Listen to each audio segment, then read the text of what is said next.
Stoic keys for an indestructible self-esteem. Have you ever stopped to think about how many times you've tried to change something that's beyond your control? How many times have you blamed yourself for not being perfect, as if perfection were an achievable standard? I ask you, how many times have you truly accepted yourself as you are?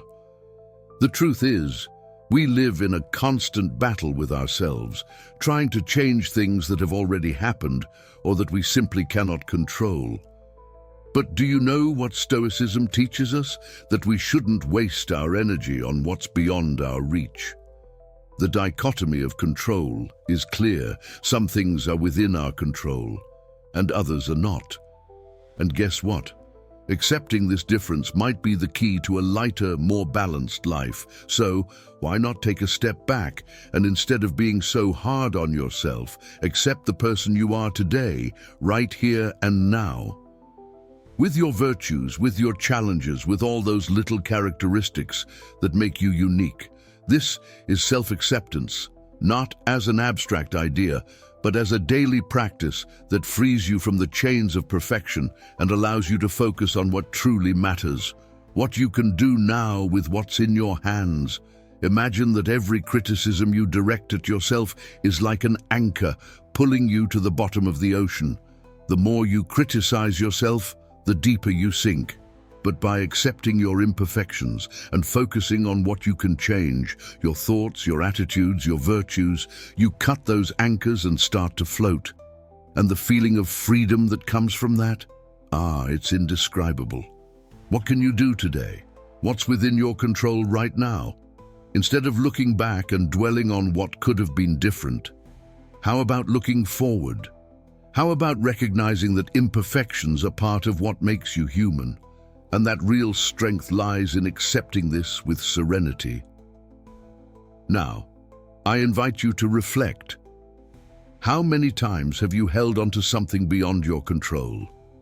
What can you do to accept yourself starting today with what you have, without trying to change the unchangeable? Now that we've reflected on the importance of accepting who we are, with all our virtues and imperfections, I want to show you how this can transform your life in practice. And nothing illustrates that better than a good story, right? Imagine yourself in the shoes of Clara, a young woman who, like many of us, sought validation in everything others said. But instead of finding confidence, she felt increasingly lost and dependent, until an unexpected encounter changed everything. One day, a wise man came to her village and noticed her sadness. He said, "If you continue seeking validation from others, you will never truly be happy. Your worth cannot depend on something outside of your control." Clara then asked how she could change. The wise man taught her 3 lessons: self-acceptance, accept who you are, with your qualities and flaws. Don't seek perfection, seek authenticity, self-worth. Acknowledge your own merits. You don't need anyone's approval to know you're capable. Self-compassion, be kind to yourself. Your mistakes are part of your growth, not something to punish you for. Clara followed this advice, and little by little her self-esteem began to strengthen. She realized that what others thought no longer mattered. What mattered was what she thought of herself. When the wise man returned, Clara was smiling. "Now I understand," she said, "that my worth comes from within. I'm responsible for my own confidence." And you? Are you leaving your self-esteem in the hands of others? It's time to focus on what you can control and build unshakable confidence. Clara learned that true strength comes from within. Her journey teaches us that accepting who we are and treating ourselves with compassion is an essential step in building solid self-esteem. But this is only the beginning, because often what really holds us back is that inner voice that insists on reminding us of every mistake, every imperfection. Have you ever caught yourself doing that? Undermining your own efforts and criticizing yourself non-stop? Let's talk about that now. How to stop being your worst enemy and instead transform self-criticism into a tool for growth. How many times have you looked in the mirror and pointed out everything you think is wrong with yourself? Maybe you have that feeling that nothing you do is enough, or that you could be better if only you were a little smarter, a little more skilled, a little more perfect. But tell me one thing, has this relentless pursuit of perfection helped you be happier? Stoicism teaches us a powerful truth: perfection is unattainable, and that's okay. In fact, what we should strive for is serenity in the face of errors and imperfections, something the Stoics call apatheia. It's not about being indifferent or not caring. It's about understanding that failing is part of our journey.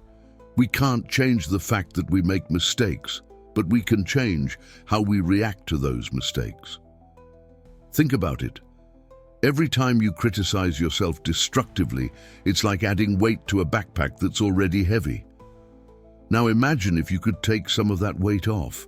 What if, instead of belittling yourself, you looked at your mistakes as learning opportunities? I'm not saying to ignore your mistakes, quite the opposite.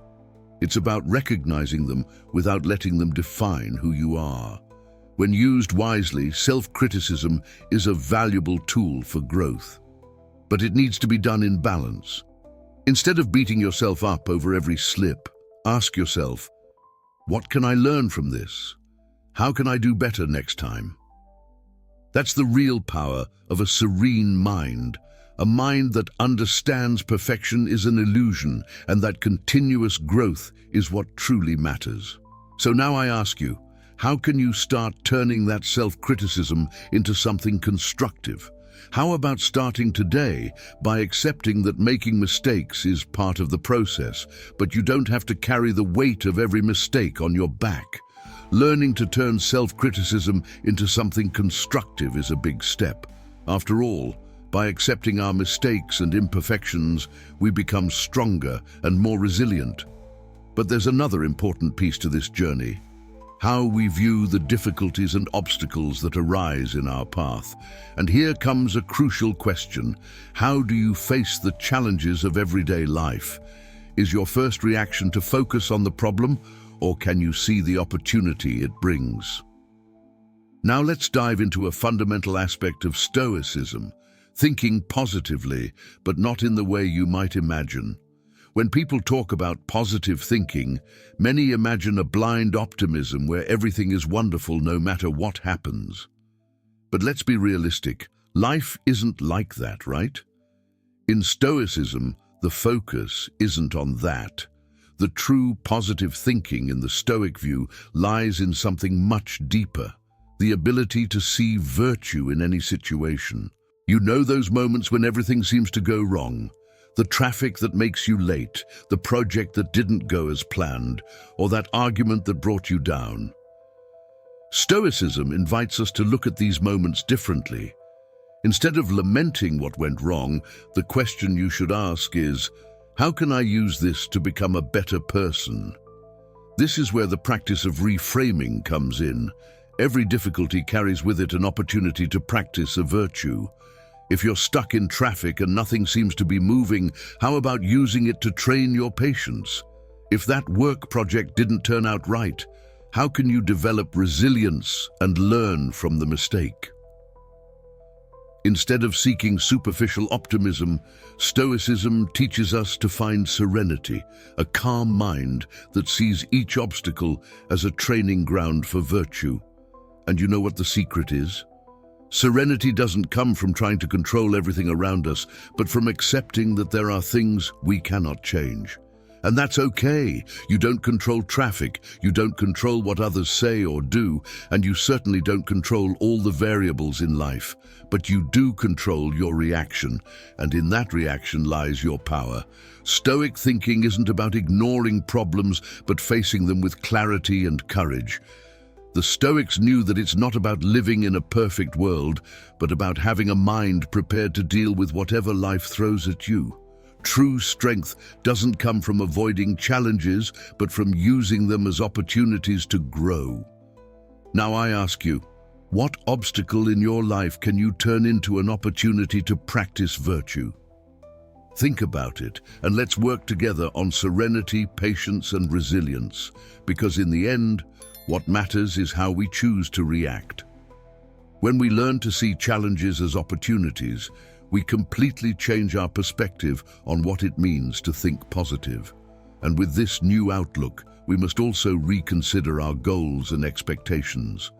Many times we get frustrated not because we failed, but because the goals we set were beyond our reach.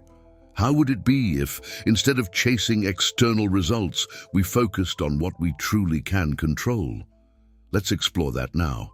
How to set real goals based on what's truly within our control. Have you ever felt frustrated for not reaching a goal that seemed unattainable? Perhaps you gave it your all, but the results didn't turn out as expected. The good news is that Stoicism offers a different and liberating approach to how we should set our goals. In Stoicism, the idea of achievable goals goes far beyond simply wanting to accomplish something concrete. The focus should be on what you can control, your actions, your attitudes, your moral behavior, and not on external outcomes, which are often beyond your reach. Think about it. You can do your best on a project, but you can't control how it's received or the applause of others. You can study hard, but you can't guarantee 100% what grade you'll get. You can put your heart into a relationship, but you can't control the other person's feelings. What you can truly control are your actions.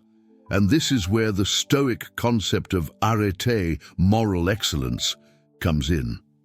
The real victory for the Stoics isn't in the final outcome, but in how you act along the way. If you're acting in accordance with virtue, being just, courageous, wise, and moderate, you're already on the right path. What happens after that is beyond your control. So how do you set real goals? Instead of setting goals that depend on external factors, ask yourself, how can I act with virtue in this situation? If you focus on acting according to reason and morality, on doing your best within your possibilities, the results, whether good or bad, will no longer be a source of frustration. You'll find peace because you'll know you've done what was within your control. Imagine this. You start a project at work knowing that your main goal isn't to impress your boss, but to be honest and committed at every stage. Or you enter a difficult conversation focused not on winning the argument, but on communicating respectfully and empathetically. With that, success is no longer dependent on others and becomes something you fully control. Now I ask you, what goals have you set that depend on external results? And how can you start focusing on what's truly within your control? By setting real goals and focusing on what's within our control, we learn that success lies in our actions, not in external outcomes. But in a world that constantly pushes us to compete, to look at others and compare our progress with theirs, how do we resist that pressure? How can we stay focused on our own journey without getting lost in comparisons? Now let's talk about how to avoid comparisons and finally discover that the only progress that matters is our own. How many times have you found yourself looking at someone else's success and wondering, why am I not at that level? What am I doing wrong? Comparison may seem inevitable, but in Stoicism, it is seen as a meaningless path. Why? Because each person is on their own journey, facing challenges and living under circumstances that you cannot control and often cannot fully understand. The truth is, comparing yourself to others makes no sense because you never have a complete view of what the other person is going through. What you see are the results, but not the context, the difficulties, or the sacrifices involved. Moreover, someone else's success or failure has no impact on your own ability to act with virtue. In the end, the only comparison that matters from a Stoic perspective is with yourself. Instead of spending energy measuring yourself against others, Stoicism teaches us to look at our own progress. The question we should ask is, who was I yesterday, and how can I be better today within what's within my reach? That's the only comparison that makes sense. What matters is that each day you take a step toward virtue, acting with justice, wisdom, courage, and temperance. Remember the concept of arete, moral excellence. The true success for Stoics is in improving yourself. You don't need to be better than anyone else, just better than you were yesterday. And in this process, external comparisons become irrelevant because what others are doing doesn't change at all what you can do today, right here, right now, to better yourself. Each person is fighting their own battle. You have yours, and others have theirs. But none of these battles can be compared because they are unique. So how about stopping measuring yourself by someone else's standards? Instead, focus on how you can grow, how you can improve, one small step at a time. Now I ask you, have you been comparing yourself to others? How can you, starting today, begin focusing only on who you are and your own progress? By letting go of comparisons and focusing on our own progress, we free ourselves from one of the biggest emotional burdens we carry. But there's still an internal challenge that often holds us back: the weight of guilt. Those mistakes from the past that insist on holding us back. How can we deal with that and move forward?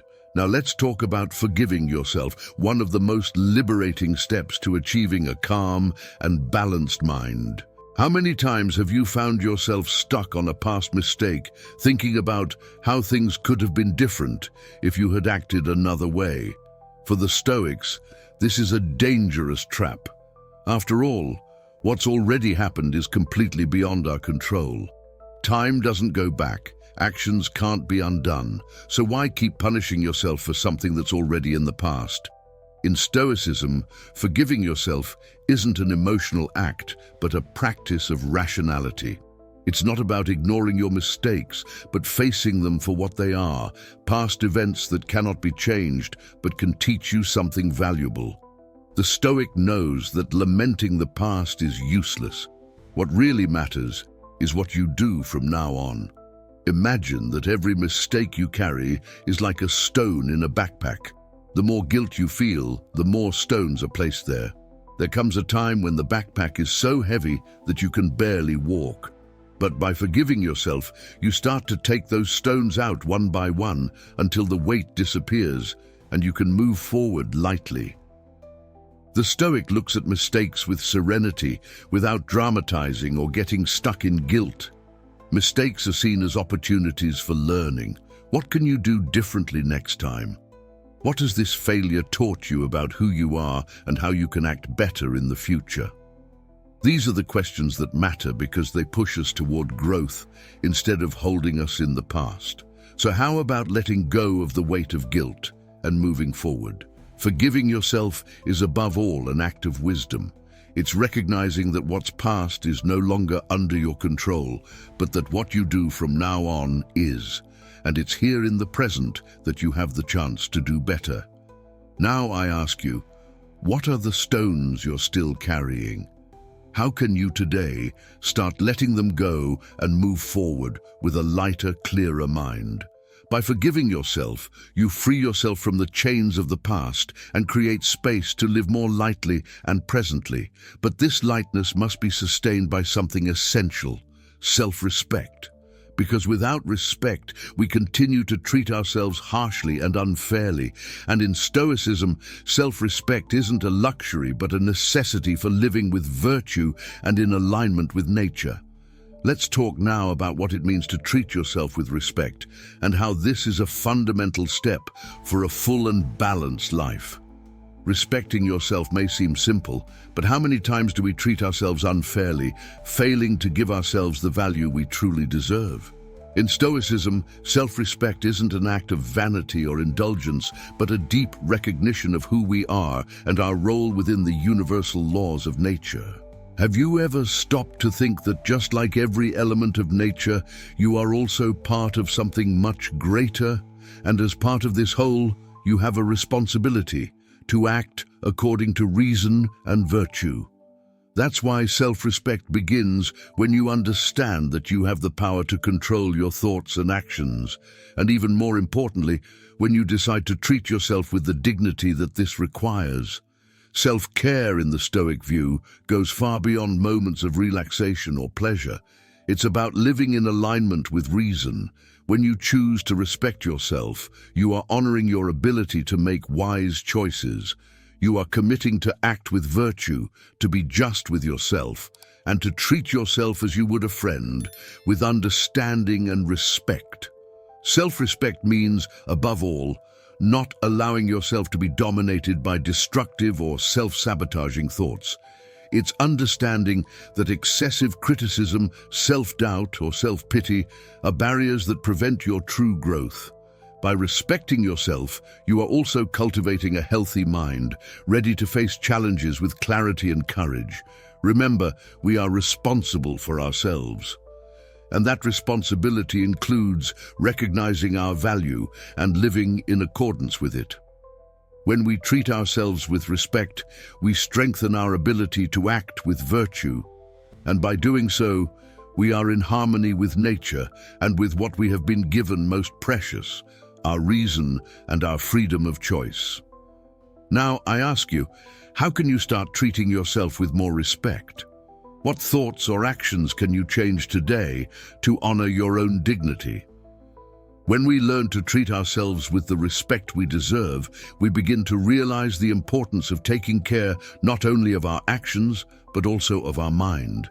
And for that, there is a valuable resource that we often neglect: the time we dedicate to ourselves.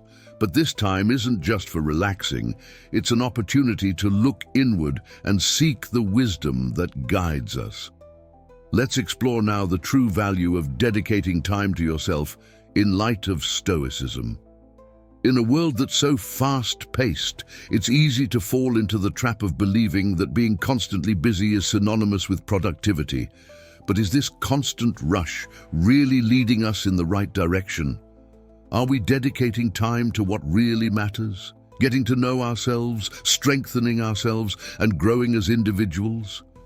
In Stoicism, dedicating time to yourself goes far beyond taking a break to rest or do something that brings pleasure. Of course, those things are important too, but the Stoic knows that the most valuable time is the time we spend in self-examination.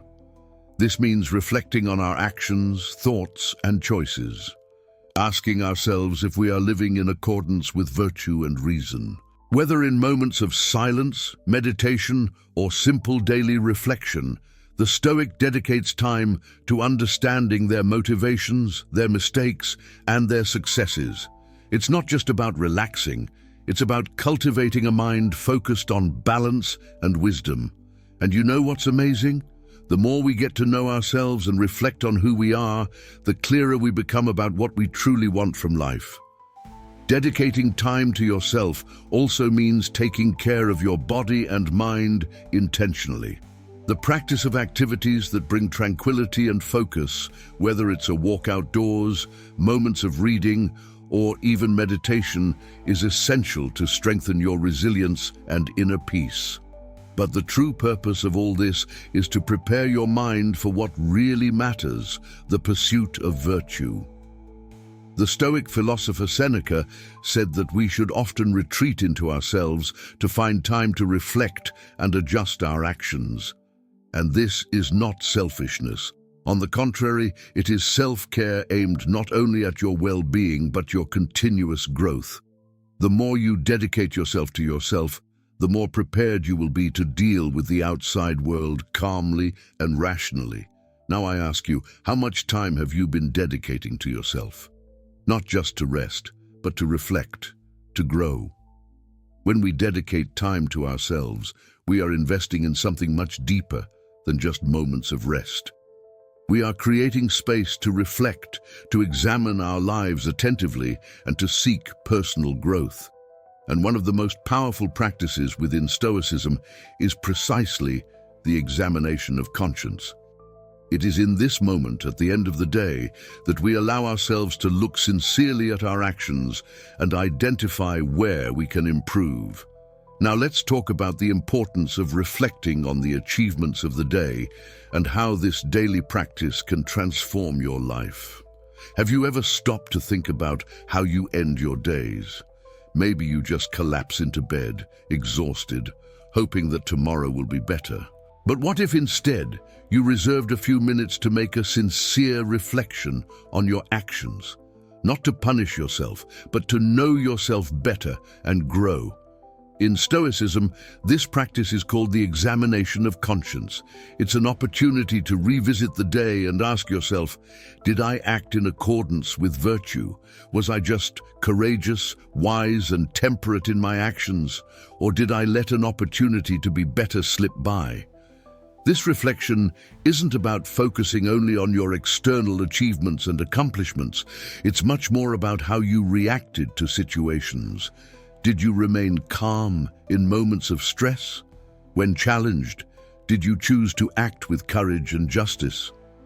The Stoic knows that true excellence isn't found in great deeds, but in how we behave in every small action throughout the day. And here's the secret: the daily reflection isn't an exercise in self-punishment. The goal isn't to harshly criticize yourself, but to adjust your course, like someone correcting the rudder of a boat to keep it on the right path. If you made a mistake, acknowledge it. But instead of blaming yourself, ask yourself what you can do differently tomorrow. Every night, by doing this examination, you get closer to arete, moral excellence. And this is a continuous process. There's no getting there. What's important is the constant progress. The Stoics knew that by strengthening the mind through this practice, they were preparing themselves for the challenges of the future. And the best part? This nightly reflection helps us sleep with a more peaceful mind, knowing that we are doing our best to live according to virtue. So I ask you, how would it be if, at the end of each day, you set aside some time to reflect on your actions and identify where you can improve? Let's adopt this Stoic practice together, not to seek perfection, but to become, day by day, wiser and more balanced versions of ourselves. By reflecting on our days and identifying where we can improve, we realize that personal growth is an ongoing journey. And on this path, we often try to do everything alone, as if asking for help were a sign of weakness. But in Stoicism, true growth also involves recognizing that we don't have to face everything alone. Seeking support is a practice of wisdom and a crucial step in strengthening character. Now let's talk about the power of seeking support and how it can transform your life. How many times have you found yourself in a difficult situation, feeling like you had to handle it all by yourself? In today's world, it's easy to believe that asking for help is a sign of weakness. But the Stoics teach us the opposite. Seeking support is actually one of the greatest signs of wisdom. In Stoicism, there is the concept of friendship and shared wisdom. This means that when we open ourselves up to learning from others, whether through a conversation with a friend, advice from a mentor, or guidance from a therapist, we are taking advantage of the available resources to become stronger and more virtuous. There's no shame in admitting that we don't know everything. In fact, it's this humility that makes us wiser. The Stoic journey isn't about facing life's challenges in isolation. True strength lies in recognizing that wisdom is a collective construction. When we seek support, we are expanding our vision, accessing perspectives we might not see on our own. We are allowing ourselves to grow by learning from the experiences and knowledge of others. Imagine you're building a house. No matter how skilled you are, it doesn't make sense to try to do everything without help. An architect can guide you, an engineer can correct mistakes, and friends can help with the heavy lifting. The same goes for developing our character. Seeking support, whether emotional or intellectual, isn't weakness. It's recognizing that we are all on this journey of learning, and we can and should help each other. Moreover, the Stoics knew that true strength lies in asking for help when necessary. We can't control everything, but we can control our willingness to learn. When we ask for support, we are exercising one of the most important virtues, wisdom. Knowing when we need help and being open to receiving it is an act of courage and humility. Now I ask you, is there something you're facing alone when you could seek support? Who in your life could offer you a new perspective, a word of encouragement or valuable advice? Now think a little about what we've discussed today. What if you really started applying these Stoic lessons in your life? What if, from now on, you focused on what you can control, abandoned self-sabotage, treated yourself with more respect, and learned to forgive your mistakes? How would that change your daily life? The challenges will continue to exist, but with the tools you've just learned, you can face them with more serenity, more clarity, and little by little, you'll feel the pressure ease, the weight on your shoulders start to lift. Because true strength comes from within, and true peace comes from living in accordance with virtue. Are you ready to take that step? Remember, change starts with small daily actions. It's not about being perfect, but about improving a little every day. If this video helped you see things in a new way, don't forget to like it and subscribe to the channel. By doing so, you're not only helping this content reach more people, but also continuing this journey of growth with me. And of course, if you have any experience or question to share, leave it in the comments. I would love to hear how these Stoic ideas are impacting your life. Let's walk together toward a lighter, more virtuous and fuller life. See you in the next video.